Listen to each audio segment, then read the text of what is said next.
আগের দিন ছিল ভারত বনাম ইংল্যান্ডের থার্ড টি-20 ম্যাচ। সেখানে ইংল্যান্ড প্রথমে ব্যাট করে 201 রান 7 উইকেটে বিনিময়ে। সেই রান চেস করতে এসে ভারত 11 ওভার 4 বলে 76 বান্ডিল হয়ে যায়।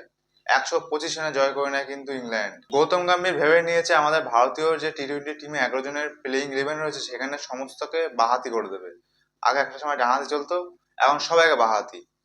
11 জনের মধ্যে 7টা ব্যাটসম্যান হচ্ছে বাহাতি ব্যাটসম্যান। কিছু আর বলার নেই, সত্যি টিমটাকে পুরো শেষ করে দিয়েছে। আমি ভাবছি সঞ্জু স্যামসন তুমি কেন টি-20 বিশ্বকাপে এত ভালো পারফরমেন্স দিয়েছো, সেদিনও ফ্লপ হয়ে যেতে পারতা, তাহলে খুবই ভালো হতো। তোমাকে এরকম করে এতটা বাজে হবে যে আবার বাইরে বসিয়ে দেওয়া হয়েছে, এটা হয়তো হতো হতো না। তুমি ভাবতে যে হ্যাঁ আমার ভাগ্যটা খারাপ সেই জন্য ওকে বাইরে বসাচ্ছে, সেটা ভেবে তুমি সারা জীবন থাকতে ভালো হতো। কিন্তু তোমার এতটা ভালো পারফরমেন্সে তোমাকে যে এতটা বাজেভাবে সরিয়ে দেওয়া হলো, সত্যি কষ্ট দেয়। সূর্যকুমার যাদব এখন বুঝতে পারছে তারা, সে যতই খারাপ পারফরমেন্স করুক না কেন, ক্যাপ্টেন্সি ভালো করে গেছে। ভারত কিন্তু আবারও একটা দোরগোড়া দাঁড়িয়ে আছে, একটা ইতিহাস গড়ার গৌতম গম্ভীর আমলে। ইংল্যান্ডে ঘরে গিয়ে ভারত কিন্তু 12 বছর ধরে এখনো একটা টি-20 সিরিজ হারেনি।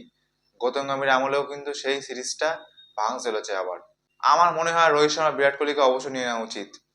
গৌতম গম্ভীর নিয়ে যাক তার পছন্দের সমস্ত প্লেয়ারকে ওডিআই বিশ্বকাপে, দেখি করে যেতে। রোহিত শর্মা বিরাট কোহলিকে নিয়ে যদি হেরে যায় তাহলে আর কি আর বলবো। আর যা টিম বানাবে এখনই, নিজেদের পছন্দের প্লেয়ার সব বানিয়ে যাবে। তিলক বর্মা ফিনিশিং এ কোনোদিন খেলে? এখন রিঙ্কু সিং দরকার, তিলক বর্মাকে নিয়ে রয়েছে। অভিষেক শর্মা, ভৈয় সূর্যবংশী, তারপর ঈশান কিষান। ওখানে ডানহাতি ব্যাটসম্যান দরকার ছিল। টি-20 বিশ্বকাপ যখন হয়েছে সমস্ত বাহাতির জন্য কিন্তু অনেক খেলা ডুবে গেছিল, ডানহাতি কোনো ব্যাটসম্যান নেই। সঞ্জু স্যামসনকে খেলাও, যে এত ভালো পারফরমেন্স দিয়েছে। ঈশান কিষানকে বসাও, সঞ্জু স্যামসনকে নিয়ে আসো না। ঈশান কিষান, তারপর আকসার প্যাটেল, তারপর তিলক বর্মা, মাঝখানে খালি শেরশাহ দাঁড়িয়ে রয়েছে ডানহাতি ব্যাটসম্যান নিয়ে। তারপর শিবম ডুবে, তো অরিজিৎ সিং, হাসির টানা, তারপর তার ব্যাটসম্যান নেই। অরিজিৎ সিংও বাহাতি, তার বরুণ চক্রবর্তী ডানহাতি, তার প্রিন্স যাদব। আর কই আর হাতে গোনা কটা 4টে মাত্র ব্যাটসম্যান ডানহাতি, আর সব বাহাতি। এত বাহাতি ব্যাটসম্যান দিলে কি করে জিতবে? সমস্ত নিজের পছন্দের প্লেয়ার ব্যাংক খেলিয়ে গেলা, পুরো টিমটাকে পুরো শেষ করে দিয়েছে একদম। টেস্ট টিম তো পুরো গেছে, টি-20 চলে গেল। আয়ারল্যান্ডের কাছে লজ্জার হার, এখন ইংল্যান্ডের কাছেও সিরিজ হারের লজ্জার লজ্জার টি-20 আমরা বিশ্ব চ্যাম্পিয়ন কি করে যে বলবো এখন, কি আর বলবো, আর কিছু আর বলার নেই। মানে লজ্জা পুরো মাথা কাটা গেছে। 76 রানে বান্ডেল, 125 রানে জিতেছে একদিন ইংল্যান্ড। আগের দিন মাঠে কিন্তু MS ধোনিও কিন্তু ছিল। সে দেখছে কি করে দিল, গৌতম গম্ভীর টিমটাকে পুরো শেষ করে দিল। এখন ওডিআই টিমটাই বাকি, ওডিআই টিমটা শেষ হয়ে গেছে। মোহাম্মদ সিরাজ যে ওডিআই মেন বলার ছিল, তাকে সরিয়ে দিয়েছে। কি আর বলবো, রোহিত শর্মা ক্যাপ্টেন, তাকে সরিয়ে দিয়েছে। রোহিত শর্মা তো নিজের পছন্দের প্লেয়ার তো চয়েস করতো না, একে খেলা এ ভালো হবে, সে ইচ্ছা করে গৌতম গম্ভীর ছক করে সরিয়ে দিল। আমি যাকে বলবো তাকেই খেলাতে হবে, আর আর কারো কথা চলবে না, আমার কথা শেষ কথা, ব্যাস।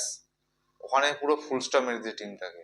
আমি শেষে একটা কথা বলবো, গৌতম গম্ভীর যতদিন না এরকম পছন্দের প্লেয়ার বাঁচানো গোছানো বন্ধ করছে, ততদিন ভারত আবার সে আগের রূপে ফিরবে না। বিসিসিআই সবচেয়ে বড় ভুল গৌতম গম্ভীরকে কোচ করা, সবচেয়ে বড় ভুল। একদিন ঠিক বুঝতে পারবে। পাঞ্জাবের শেষ আর ক্যাপ্টেন হয়েছে, পাঞ্জাবের 3-4টে প্লেয়ার চান্স পেয়ে গেছে টি-20-তে। আর কদিন পরে দেখবেন পাঞ্জাবের প্লেয়াররাই সব খেলে যাচ্ছে। গুজরাট টেস্টে তাই হচ্ছে, ওডিআইতে শুভমান গিল ক্যাপ্টেন, গুজরাটের সব প্লেয়ার ওডিআইতে ঢুকে গেছে। আর কদিন পর আরো ঢুকে যাবে। টেস্টে ওই তাল, সত্যি কিচ্ছু আর বলার নেই। আমি আগে থেকে জানতাম ভারত হেরে যাবে। আর মাত্র 2টো ম্যাচ বাকি, সেখানে যদি ভারত জেতে 2টো ম্যাচে তাহলে সিরিজটা ড্র হবে, আর যদি হেরে যায় তাহলে সিরিজ হেরে যাবে, আর লজ্জার হার হবে। আর মনে হচ্ছে ভারত হেরে যাবে, কিছু আর বলার নেই। কি মনে হয়, ভারত কি জিততে পারবে? নিচে কমেন্টে জানাও।